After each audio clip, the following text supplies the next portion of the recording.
What's good, YouTube? It's your boy LB Dino. I appreciate you checking out the vid. Hope you enjoy it.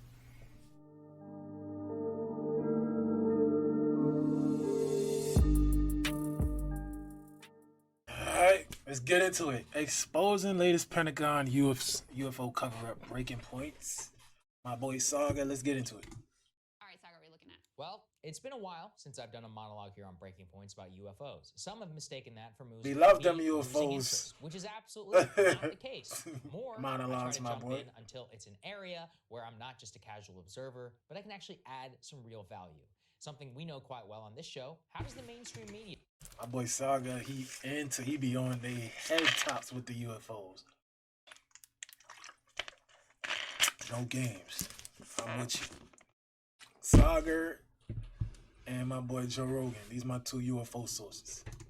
Spin things on behalf of powerful people inside of the Pentagon. How does real power in Washington work, and for what purpose? So, for the completely new to the subject, let's go back to the beginning.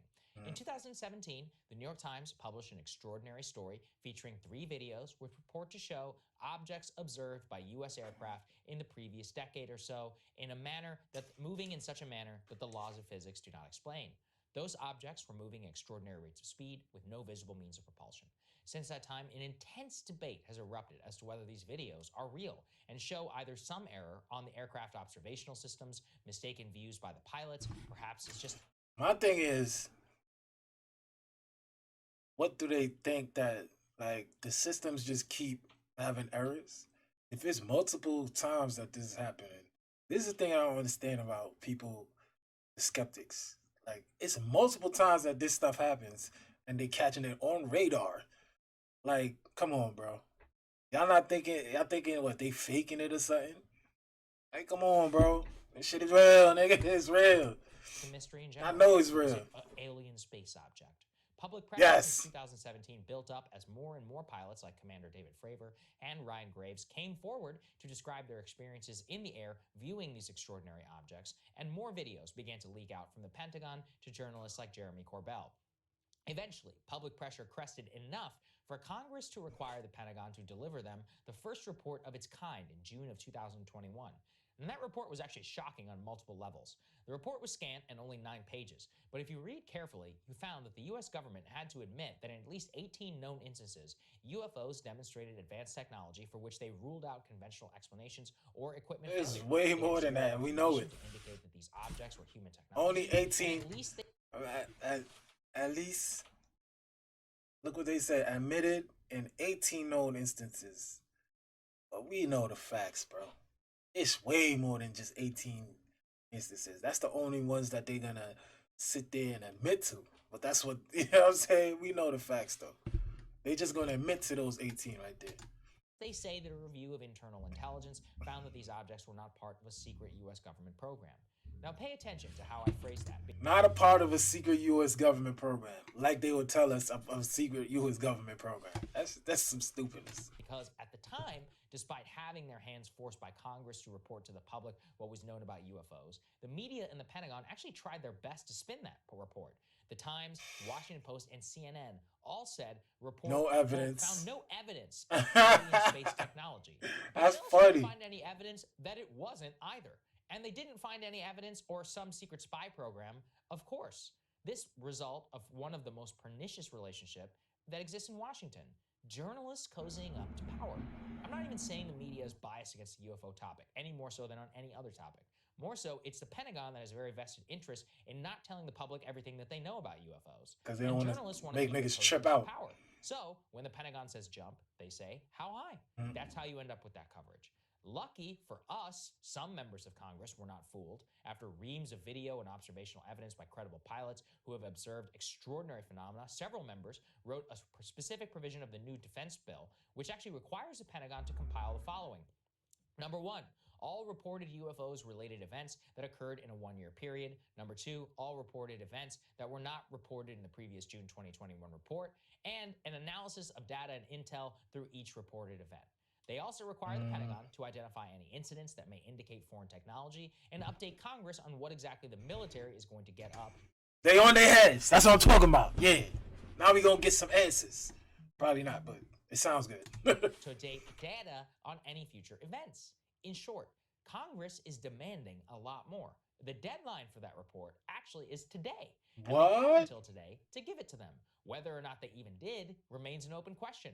As of this writing, we have not yet been able to read it, as some of it is classified, and we still don't even know if an unclassified version is coming. You're never gonna And yet, find out. 18 months after the spin job on the original report for the New York Times, they have jumped right Foreign into that spying. clearly planted leak by the Pentagon. Airborne to shape the trash. public's perception Cap. of the report before it is even made public. Headline: Many military UFO reports are just foreign spying. We got the facts already, bro. From Joe Rogan on Joe Rogan's podcast, bro. They said the shit moves in a flight pattern. Damn, I didn't upload that shit. I think I deleted it because I did it. It was trash. My reaction was trash, but nigga, he said the flight pattern is like they got a flight pattern that they do. It's like I forgot what it's called, but it's like in a certain pattern that flights take, and then it will just go do mad random shit. So no, it's not trash because trash can't do that, and it's not spying because it moves too freaking crazy for it to be spies. Or airborne trash. Oh, do tell. Well, according to the Times, quote, government officials believe that surveillance operations by foreign powers in weather balloons or other airborne clatter explain most recent incidents of unidentified aerial phenomena, government speak for UFOs, as well as many episodes in the past years. If you keep reading, you actually learn something quite alarming. One, some of the UFO sightings in recent years are actually Chinese spy drones, which aren't that advanced, but nonetheless are spying on sensitive US military technology and installations. And two, that in some cases, military analysts are claiming airborne trash or weather balloons explain some incidents. Yet, once again, what does the headline say? Many reports are just foreign spying or trash. But what about the ones that aren't explained by that and continue to not be? This is part of the problem with discussing the subject. People look at you like a whack job for taking it seriously. Of course, most sightings are going to have conventional explanations. Most people do not dispute that. The interest lies in the ones that seem extraordinary and to date have no explanation conventionally. Those are the ones that we are all interested in. Yet, the Times, basically publishing Pentagon propaganda, says again, well, we don't have the data to say for sure. But the default assumption should be that if we did, could it even be easily explained? All of this was done ahead of the report's actual release. What does it actually say? We don't know. We only know what the Times has told us, which is clearly based on a planted leak, including quotes from Pentagon officials. We can really only come away with one conclusion. The Pentagon is doing its best to make sure that we lose interest in this subject. And we stop asking questions. Why can we only speculate? Perhaps it is mundane as they just simply don't want to do the extra work. Perhaps they don't want to admit that they know and they don't want to say it. Chinese from spying on us on they know what's up. Perhaps it is literally aliens. There is literally only one way to know. Keep pressing for information until they tell us. It's our government, and it's not the other way around. For too long, they have continued to try and keep us in the dark. And I think it's an amazing story, actually. My boy Saagar on their head top. You're not playing with none of them boys. You know what I'm saying? What the hell? Why does shit keep... What the fuck? Shit tweaking out. Or I try... Yeah. But, they know what's really going on, man. Them niggas had, what's his name, Bob Lazar, out in that desert trying to reinvent, what is it called? Whatever. They trying to recreate the shit. They trying to reverse engineer. That's what I was thinking of. Yeah, they trying to reverse engineer the shit that they already got. They already know about. I know what's going. We know the facts. You know what I'm saying? But yeah, that's the reaction to this. They out there. Stop playing. Try to jump in until.